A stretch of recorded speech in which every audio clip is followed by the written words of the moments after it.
hear the words come from her mouth, but I can't believe what she is saying. A part of me panics. Have I been talking in my sleep? Did I screw up and leave something out for her to find? No. Neither of those can be true. I never talk in my sleep, and when would she have heard me anyway? I don't take naps on the couch, and she is asleep well before I am every single night. So, no, she couldn't have heard it from my own lips. And I never leave anything out because there is nothing to leave out. My work doesn't come home with me. All of my supplies and tools are either locked away in a very large safe in a very large storage unit, or I buy disposable supplies and get rid of them the instant the job is done. My hand moves to my back pocket, where I always keep my flip knife.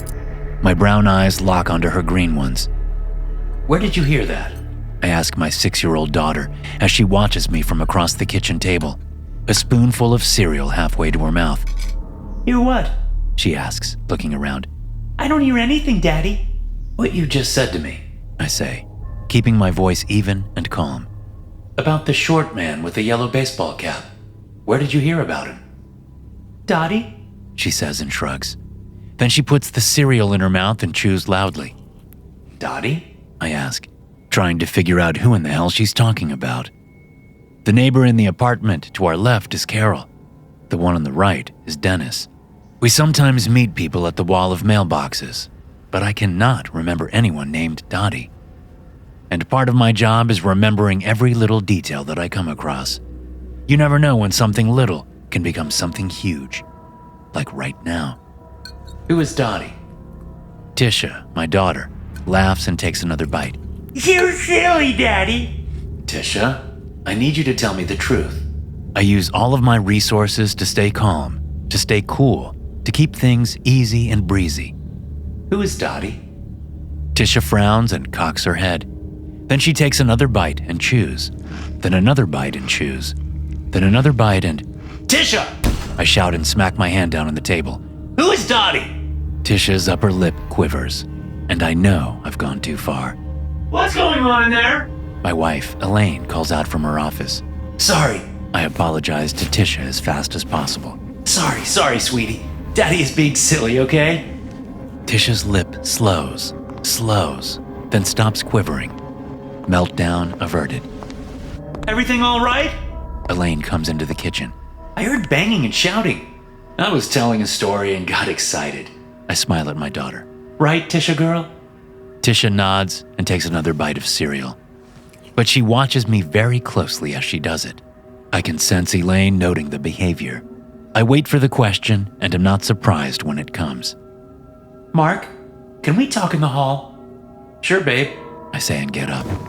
I give Tisha an exaggerated wink, which would usually get a giggle out of her, but I only see that cautious stare. "What's up?" I ask my wife when we're out of the kitchen and a few feet down the hallway. "You tell me." She crosses her arms and waits. "Not sure what you mean." She studies me and then nods. "She's 6, Mark," my wife says, and I brace for the lecture. "She doesn't understand all the grown-up cues that we show." "Yeah, I know." "No, I don't think you do. You are a salesman. I am a family therapist. I am trained in this stuff. You are not." I bite back the rage that builds inside me. First, my daughter mentions a person she should have zero knowledge of, and now my wife is condescending to me, like I'm one of her adolescent patients. I'm not an overly emotional man. Some folks even say I can be robotic. But the feeling growing inside me is not good for me or anyone else. "Yes," I say slowly, keeping everything in check. "But as a salesman, part of my job is to read people. I can read my daughter, and she takes in more than you think. Tisha is pretty fucking smart. I know she is, and you keep your voice down when you curse," Elaine says. "Or, better yet, don't curse at all. It's the language of the ignorant." We've been fighting about that since we got married.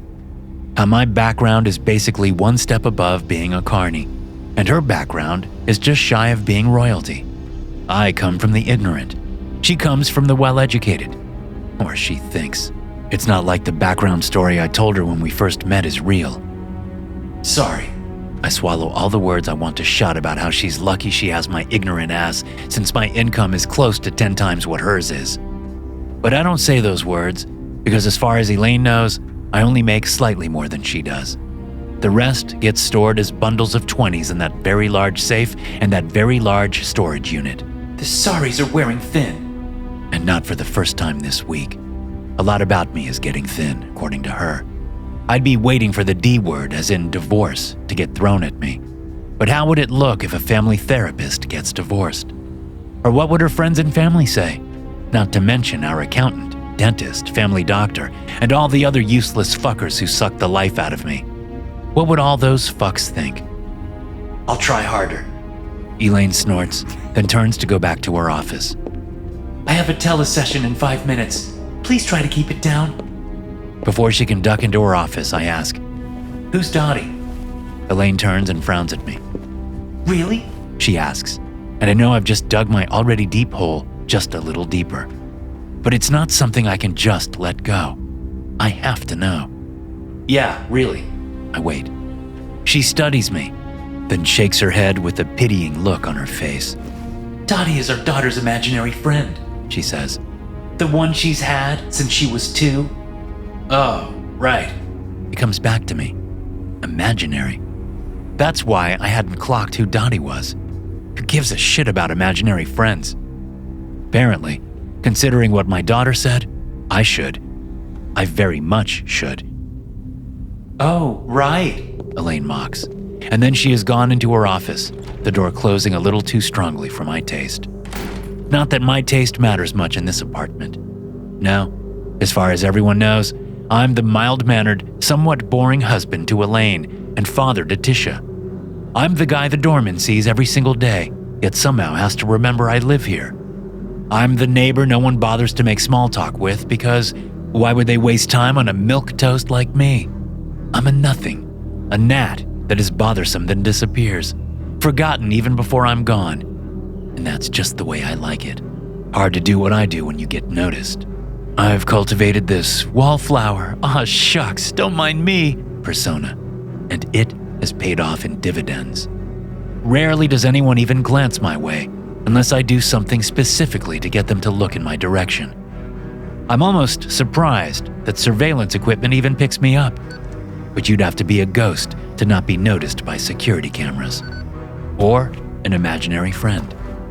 I return to the kitchen. All done? I ask Tisha as she slurps cereal milk from her bowl. Yep. She smacks her lips while milk dribbles down her chin. I take the bowl from her and go to the sink to wash it. So, Mommy tells me that Dottie is your friend. I almost say imaginary, but decide to skip that word in case it upsets Tisha. To her, Dottie might not be imaginary. I don't want to break whatever bond they have.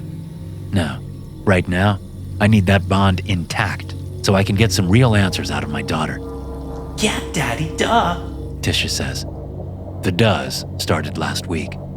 Elaine says a schoolmate taught her that. I think it's just a natural progression from watching Elaine be a smug shit to me all the time. This man with a yellow baseball cap.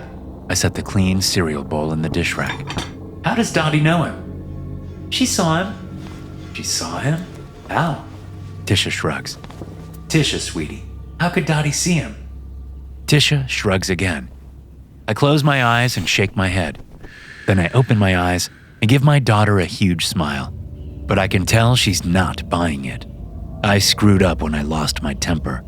My daughter is too smart to be fooled by a fake smile. So I let the smile fall away. That man in the yellow baseball cap is a man from Daddy's work, Tisha, I explain. And no one should have seen him. I don't like to bring my work home with me. Why? My daughter asks. Because when I get home, it's just Daddy and Tisha time, I reply. What about Daddy and Mommy time? Well, Mommy is very busy and an important person who helps others. So there isn't a lot of time for Daddy and Mommy time. Daddy says it's because Mommy is an elitist snob. I chuckle despite myself. Gotta keep control. Can't let things slip. Yes, well, snob isn't a nice word, I say. So Dottie shouldn't say those things. Even though the imaginary freak is 100% correct. Dottie also says you are rich and won't share, Tisha says, and any mirth left over from my chuckle is gone in a flash. Why would Dottie say that? Because you have $1 jillion in a safe, Tisha smiles and gives me a wink. But she said I shouldn't tell anyone about it. Dottie is right, I reply, my skin cold and clammy. It's not nice to talk about people's finances. Finances? Tisha asks. Finances, I correct. Money, how people make a living. It's not nice to talk about that. Oh, Tisha frowns. What about all the guns? My cold, clammy skin becomes a frozen tundra. I have to use all of my skills to keep my face neutral and even. I also fight not to cross the kitchen and strangle my daughter to death. Her knowing about the money in the safe is weird, but talking about guns? That's trouble, and I need to know where it stems from. What guns? I ask. Dottie says you have racks of guns on walls in a garage. Tisha looks over at the fridge. Can I have some orange juice? In a second, I say, and slowly walk to the kitchen table. I sit down and clasp my hands together, resting them on the tabletop. I want to hear all about these guns. Guns are bad, Tisha says. I really want some orange juice. I said in a second. I'm close to snapping. And yes, guns are bad. But tell me why you think that. Did Dottie tell you guns are bad? Tisha shakes her head. Who told you? Mommy. My hands squeeze together so hard that my knuckles pop. Tisha giggles. Snap, crackle, pop! She points at the fridge. Juicy juice! Don't talk baby talk, I say. You can have some juice in a second. We're having a daddy-daughter chat right now. I take a deep breath and glance toward the hallway. Why were you and Mommy talking about guns? Because Dottie said I needed to tell Mommy about them. Tisha squirms in her seat. Oh, Dottie did she? What else did you tell Mommy? What else does Dottie think Mommy should know? Dottie tells me to tell Mommy about all the money, but I don't want to. I told about the guns because guns are scary. But money isn't?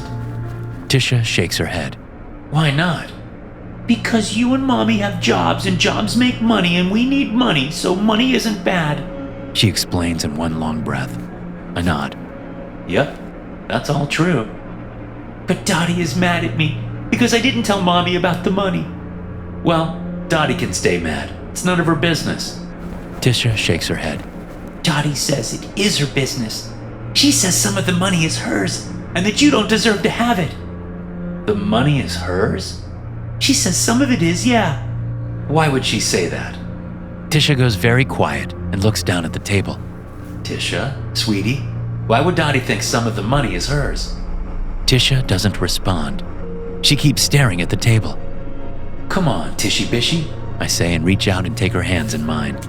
Tisha yanks her hands away and scoots her chair back, her eyes wide with fear. What's wrong? I ask. Tisha shakes her head over and over and over. Tisha, what is wrong? I ask more forcefully.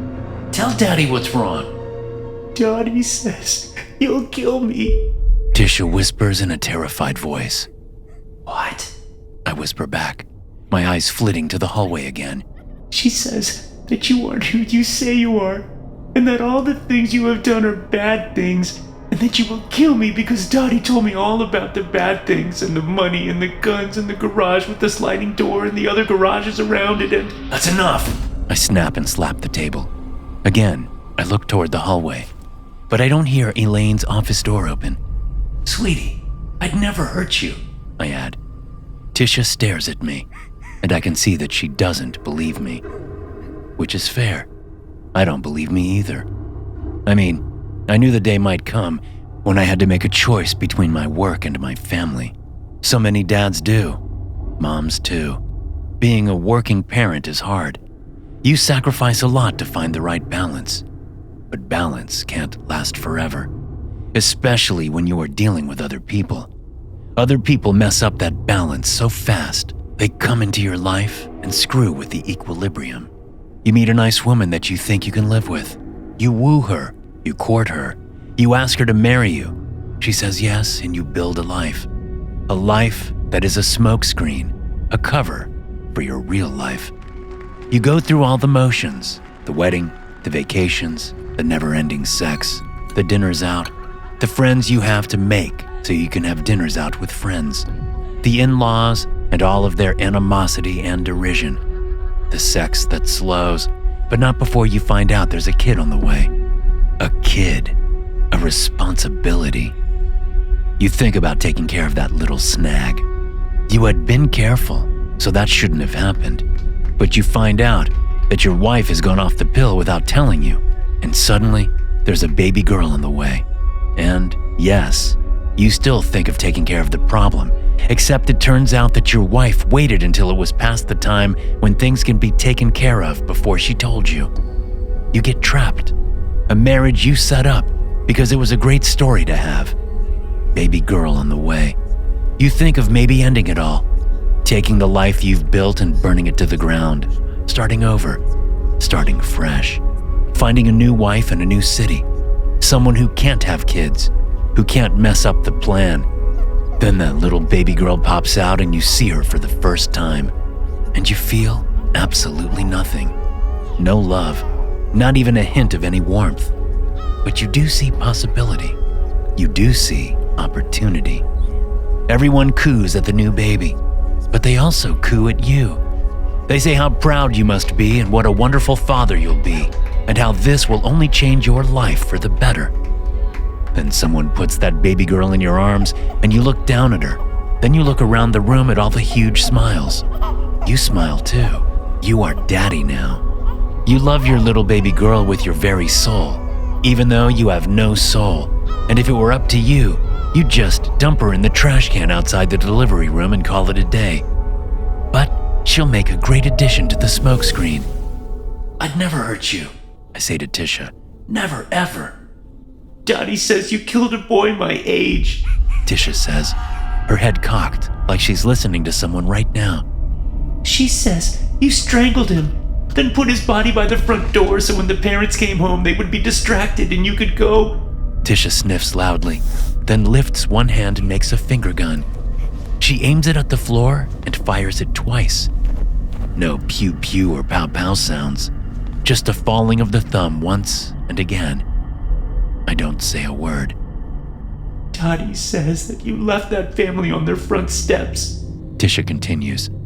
Daddy says you also killed an old woman, and a young man, and 5 college girls, and a waiter, and 6 bankers, and a husband that was doing bad things, and a husband who was rich, and a husband with another family, and a wife who liked being a widow more than a wife.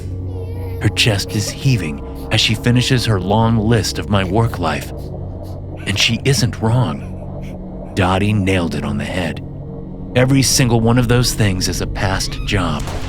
I've killed wives and husbands for various reasons. Money, power, infidelity, convenience, revenge. Sometimes just for kicks, so the spouse can watch. There are some sick people out there. Like the man in the yellow baseball cap. He was a real sicko. Turns out, he really, really loved his nieces and nephews. Like, really loved them. When his sister found out, she didn't know what to do. The man had friends in high places in the city, but somehow my number was passed to her, and she gave me a call. 3 days later, the man with the yellow baseball cap accidentally fell in front of the subway. Even the security cameras said it was an accident. Security cameras can't pick up microfilament looped on the ground like an invisible trap. He steps in the loop, the microfilament goes tight. He loses his balance after a hard yank, and splat, job done. No guns with that job. Dottie says that you don't care about anyone except for yourself.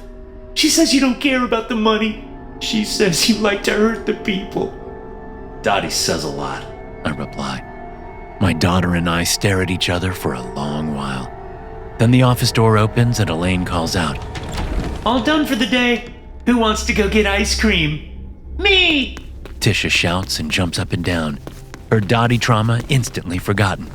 Oh, the power of ice cream. It's 10 in the morning, I say when Elaine comes into the kitchen and scoops Tisha up in her arms. You don't have any more appointments today? I thought your schedule was booked. I canceled those, she says and nuzzles Tisha's neck, making our daughter giggle and squirm. Because I want to spend the day with this little monkey. And Daddy? Tisha asks. Can Daddy get ice cream too? Elaine looks at me, and I can see the warmness for our daughter turn to coldness for me. I think this is a Mommy Tisha day, Elaine says, her eyes boring into mine, daring me to object, to start a fight that she can easily win because she is the one with the kid in her arms, not me. I have a lot of work to do today, I say to Tisha, ignoring Elaine's stare. In the garage? Tisha asks. The room goes still. What garage? Elaine asks. Oh, just someplace I'm looking at renting now that business is growing. I wave my hand like it's no big thing. Some extra space for samples and overstocks that I pick up from customers. You need a whole garage for that? Elaine asks. It's a small storage unit, not a garage. Then why did Tisha say garage? Because that's how I explained to her what a storage unit is. It's like a garage. The lies come so easily, so quickly. Well, this is the first I'm hearing about it. Elaine's voice takes on an edge that tells me my time here is done. We'll talk later, I say. Gotta go shower and then hit the road. I should be home by dinner. Want me to pick something up on the way? No, Elaine replies in a flat voice. I'll handle dinner. Okay. I get up. You two have fun today. I'll see you tonight. By the time I'm out of the shower, they are gone. I race to get dressed, ignoring my usual polo shirt and khakis outfit for jeans and a t-shirt. I grab my keys and hurry out the door. Hello, Mark.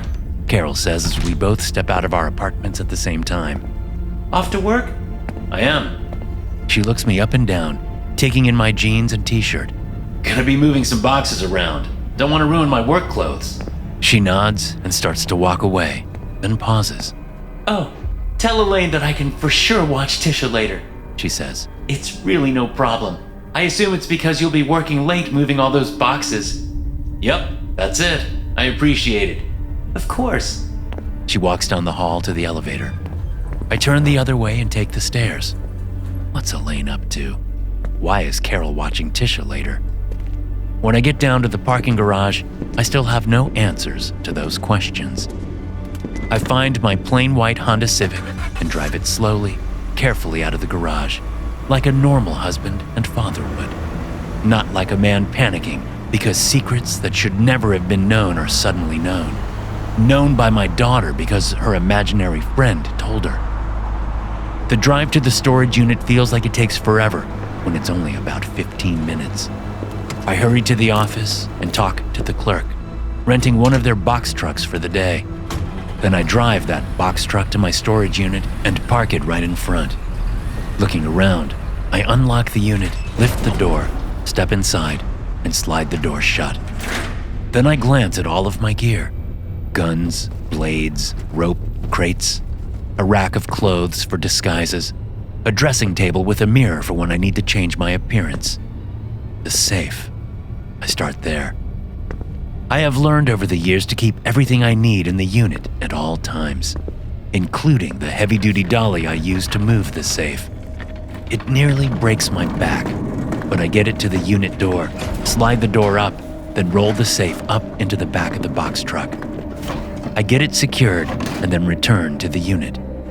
But I pause and look back at the truck. Something about what Tisha said earlier, about Dottie thinking some of the money was hers.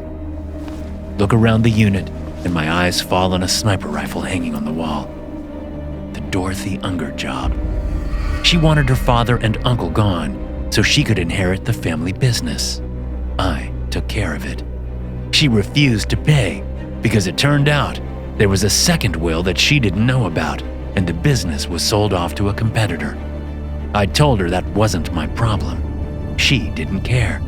She should have. She really should have. My eyes leave the sniper rifle and I look back toward the safe. Dorothy Unger. You know what a nickname for Dorothy is? Dottie. I'd laugh at the fact that my daughter's imaginary friend might be a ghost, but that's crazy. Crazy or not, I still have a mess to clean up. I pack everything up in 3 hours and have the truck loaded in under 4. I keep one item and tuck that into my waistband. Then I'm gone. I drive 30 minutes north to a different storage facility. Make all the financial and legal arrangements, under an assumed name, of course. and have myself a new storage unit in no time. The box truck is unloaded in 40 minutes. Then I'm back on the road to drop off the truck and get my car. Before I leave the old storage facility, I make sure that all surveillance is wiped clean. I do the same with the clerk. When he's found the next morning, it'll look like a robbery. The Civic coughs a little when I park it and turn it off. I need to have the spark plugs checked at some time. Better sooner than later. Don't want to have the thing break down on me at the wrong time. When I get upstairs, it is early evening. I pass Carol's apartment since Elaine never told me she was leaving Tisha with her. I have to play ignorant. I'm just the dumb salesman husband. In here. Elaine says from the kitchen the second I close the door. Where's Tisha? I ask as I enter the kitchen. Sit down, Mark, Elaine says, sitting at the kitchen table, her arms crossed over her chest. Being the dumb salesman husband, I do as I'm told. What's going on? Elaine slides a slip of paper across the table at me. I look down, and while I'm surprised, considering how the day started, I'm not completely taken aback by what I read. What's this? I ask. Why are there 2 addresses on this paper? Really? That's how you want to play it? Play what? What's going on, Elaine? She reaches across the table and taps the top address. That's your old storage unit, she says, then taps the bottom address. And that's the new storage unit. I don't say a word. Somehow, our daughter knew the first address, Elaine continues. She says Dottie told her. Elaine laughs. But obviously you told her. Why, Mark? So I would follow you? So I'd find you not thinking about renting a unit, but actually packing one up that you already rented? I keep silent. Then I'd follow you to a different unit where you unload everything. Jesus Christ, I'm off my game. This whole Dottie thing must have me more rattled than I realize. How did I not spot a tail? I've lost professionals before, yet I didn't see my own wife following me? Not good. What are you up to? Elaine asks. What's in the storage unit, Mark? Dottie didn't tell you?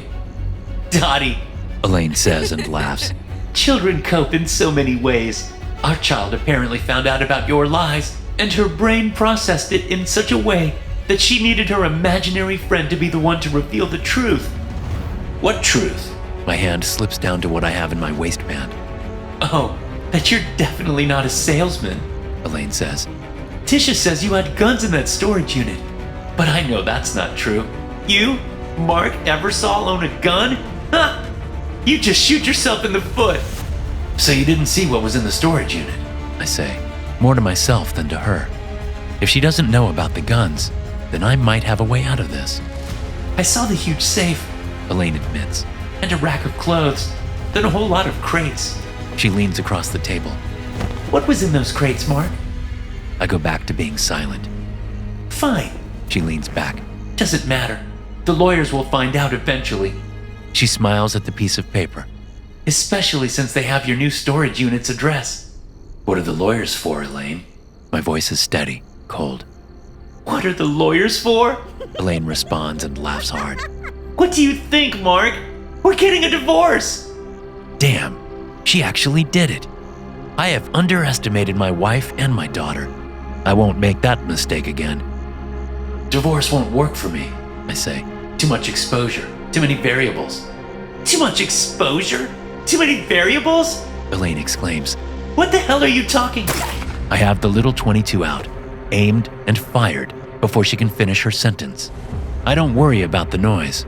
I made sure to screw on a small suppressor before leaving the storage unit. It jammed into my groin a little, but the slight discomfort is worth not worrying about alarmed neighbors. Elaine's head rocks back a bit, and blood spills out of the small hole in her forehead.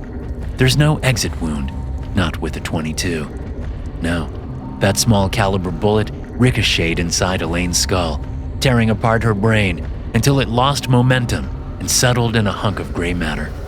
I can describe the process in my sleep. I've done it so many times. I don't have a go bag. There's nothing in the apartment I need. I'll pick up new supplies after I go and clear out the new storage unit and leave town.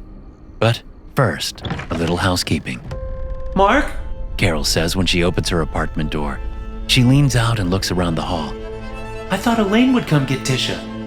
Nope, it's me. She finally looks down at what I hold in my hand. Before she can cry out, Carol gets the 22 treatment too. The gunshot sounding like a loud cough, a sound that the hallway's thick carpeting swallows up instantly. I catch Carol before she can fall and ease her onto her floor. Then I step in and close the door. Tisha, Daddy's here. I call out. Time for you and Dottie to go. I lift the gun and wait for Tisha to come running to Daddy. In reality, having children isn't so bad. It's the damn imaginary friends that ruin things. And that's all Dottie is, an imaginary friend, because ghosts aren't real. Everyone knows that. Duh, Daddy, duh. Hey, sweetie, I say when Tisha walks into the hallway. Unfortunately, Daddy did have to bring his work home today. I lift the 22 and fire. Thanks for listening. If you enjoy these stories, be sure to subscribe to the podcast and check out some more of my episodes here.